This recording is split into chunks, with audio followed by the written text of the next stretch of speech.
accusation from the president of the DRC, particularly during his campaign, where he even indicated that he's willing to fight Rwanda. You are being accused of supporting the M23 rebels.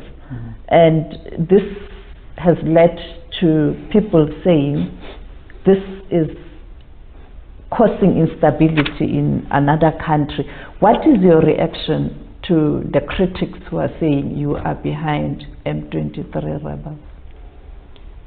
Yeah, I can also contextualize that for you and tell you what the problem is. Well, in fact, the president of DRC did not just say he's willing to fight Rwanda. No, he actually said he's going to fight Rwanda, and his aim is even to bring regime change. And by the way, started inviting these critics we talked about earlier, whichever way. Even they went to Kinshasa, they have met, the whole thing was for him, he's trying to organize them, fund them, and support them to remove the government of Rwanda. That's one. So it is, and it is he himself is out in the open saying it, even on camera. It's not a rumor, it's not anything. He has said it repeatedly and to everybody, for everybody to hear. One,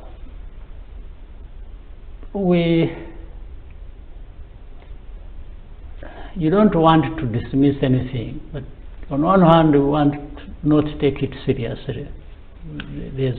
He must be having issues that make him do or say that. But that's not a compliment. There are serious issues, maybe.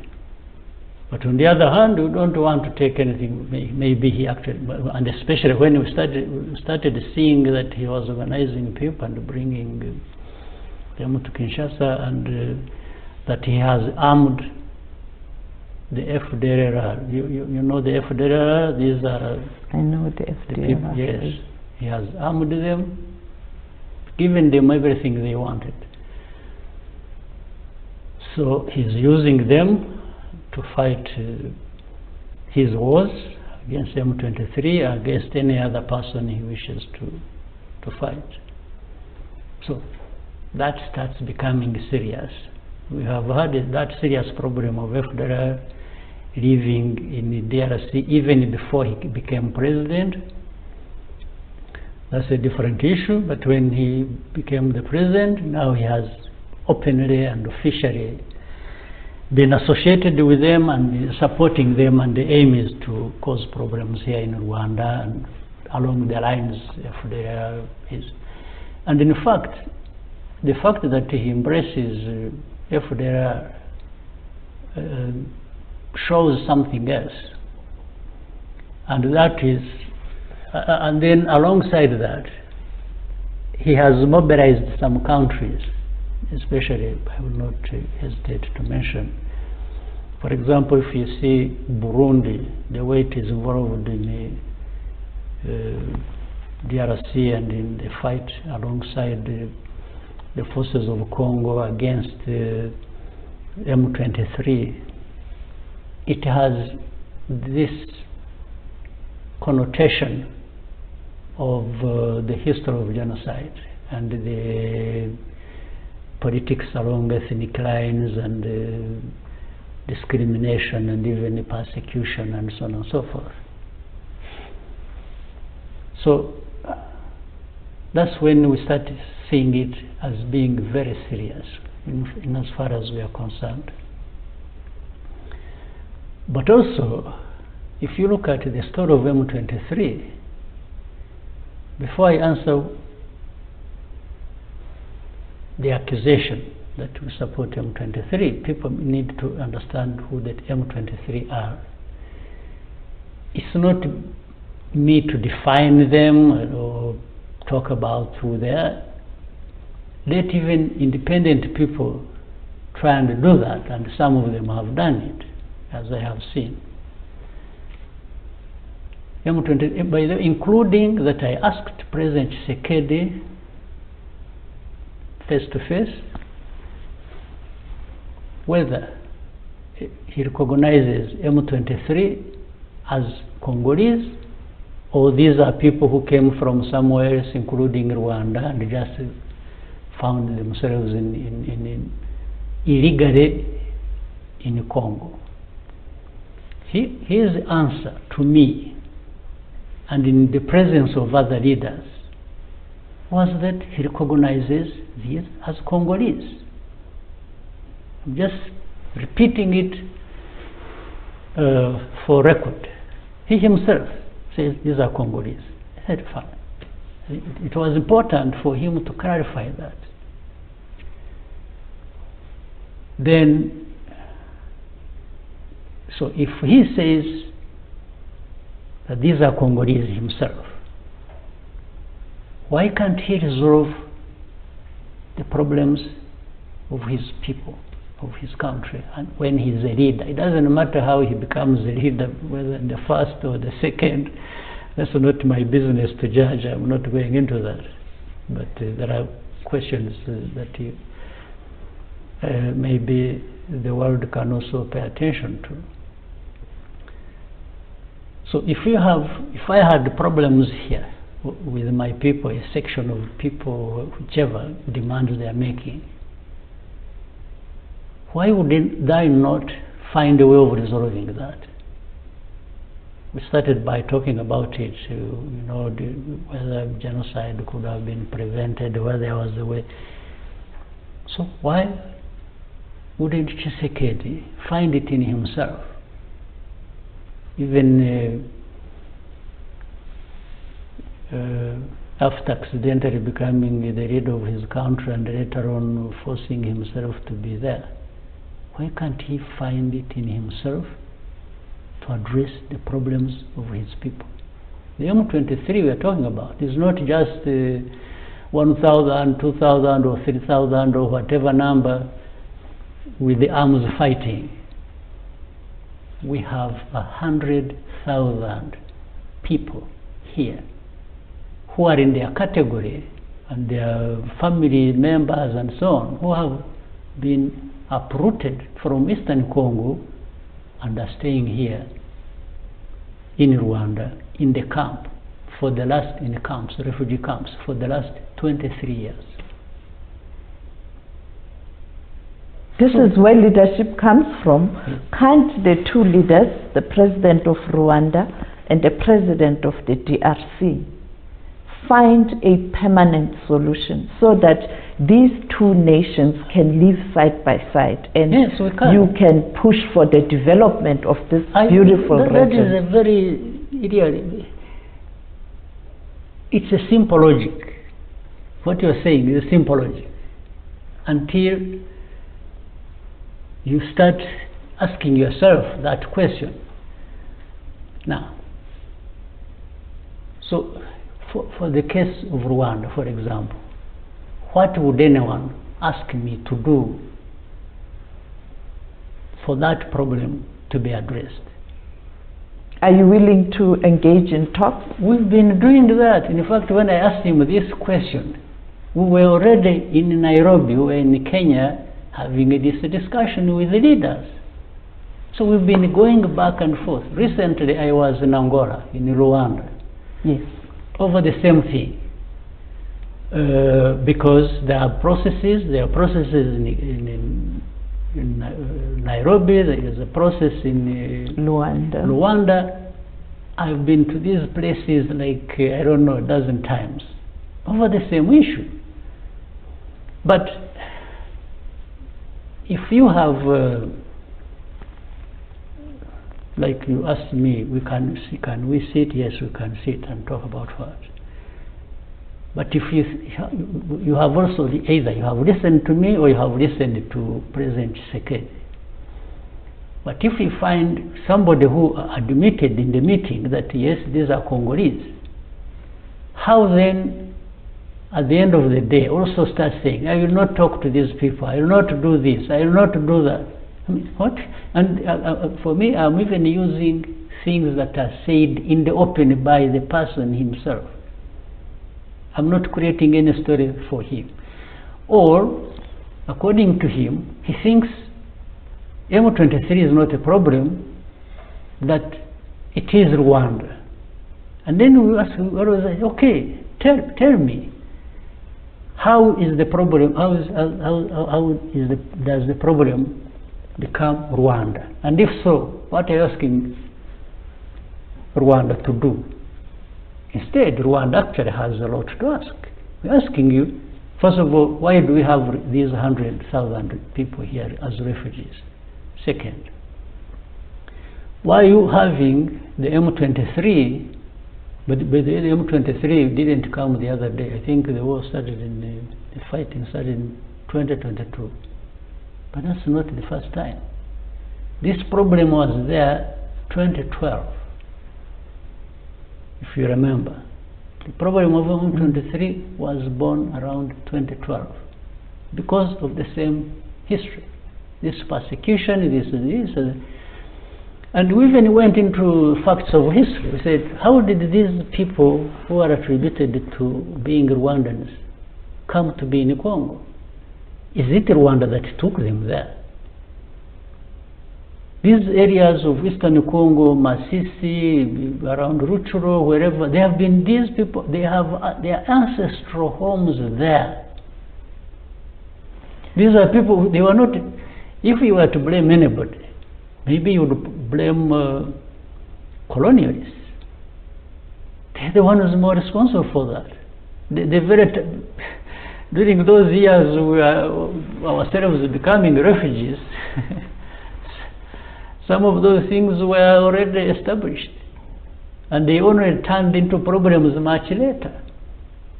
So we have Rwanda is just being talked about for the sake of, again, hiding behind this. If you have a leader of a country who refuses to address his own problems and blames people of other countries for being responsible for those problems, then you know the leader has issues to deal with about himself. So I want to repeat it. M23 was not created by Rwanda. It's a bigger issue for Congo than for Rwanda. They are associated with 100,000. By there are more than that in Uganda. In the neighboring Uganda, there are more people there as refugees from Congo. So if you have a leader in Congo who doesn't want to address his problems but thinks other people should come to resolve his problems, and that's why, by the way, he creates M23, he has problems, then he goes around the countries asking them to, and he keeps saying he's not going to talk to M23, he's going to fight M23, and then he goes to countries to ask them to come and do the fighting for him. I mean, it's ridiculous. You know, in Nairobi, that's why East Africa decided they should go in, they should help DRC, and we all agreed that that should happen, to support DRC, to bring peace and so on and so forth. But to bring peace in DRC was not to fight, and except those that I will come to explain that there are those who should be fought, but instead they are not the ones being fought. But the ones being fought are the ones actually who have a problem that needs to be addressed. So the East African community sent a force, and the force was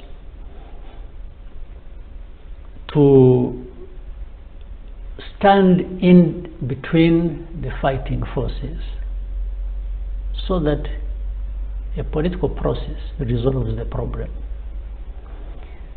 But over time, the president of Congo decided, since this force is not here to fight M23, for me, that is the way I see it, then I want them out. When he was chasing them, he was already in SADC, asking SADC to come and replace the East African forces. And SADC came. So this problem, even now, that it has not been answered. Between East African forces and SADC forces, who was supposed to do what? Or why couldn't they even talk to each other to understand so that they help this country? But the way it happened was as if the East African forces should not be there. They are not doing what Tshisekedi wants. Therefore, SADC should move in and actually do what Tshisekedi wants. But now, between these two positions, what is the meaning? Or what is going to be the solution? How is peace going to come about when even these regions don't seem to work together or speak the same language? How? And I'm really asking this question again. Why couldn't there have been minimum, even conversation to understand each other, so that if one was making a mistake, maybe they could correct it, if the other, but they complement each other. This is, if people wanted peace, this is what should have happened. So maybe people don't want peace. And then finally on this, and this is unlike some of the countries we know. What is happening in Congo, in Eastern Congo? Let me summarize it. I mentioned to you FDLR that has been armed, that fights alongside and sometimes integrated government forces in the DRC. That is one.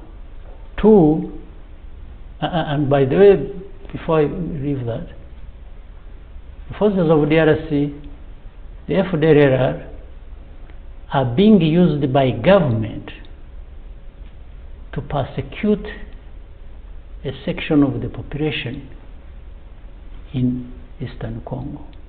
That's why you have these refugees I was talking about. That's why you have M23, which started, even that 2012, that's how it started. So it was never addressed, for it to come back 10 years after. Now, does any of these forces, whether East African or from SADC, want to be on the side of the country, DRC, that kills its own people, that persecutes its own people? Does it want to be on the side of a country that has reorganized FDLR and so on, that was responsible for the genocide here in Rwanda? I don't think any of these countries in SADC should be finding any reason or have even any excuse to find themselves on that side. It just doesn't make sense. It's unlike South Africa, it's unlike Malawi, it's unlike Tanzania. Well, I'm sure about South Africa and Tanzania. The others I don't know, I'm not sure. But it's unlike them. And that's why the East African community, when they sent forces there, they went there saying theirs is not to go and take sides and fight this and that, but they will fight for peace. Meaning, in the imposition of the ceasefire, which they had succeeded in doing for some time, if any one of these groups fighting violated that, and for them they don't want peace, they want to continue fighting, that is the one they would take on. I thought that was an honorable position. But somehow Tshisekedi one day woke up and said, no, I don't want East African forces here. I have SADC to come and do. Now, in the recent cases, we had people, I don't know how SADC would love to be associated with that, that you are bombarding places indiscriminately, and some of the times ordinary people are being killed just because you are there to do the fighting for somebody in DRC who has refused to work for his own people and bring peace. I don't know how they are going to live with that, honestly.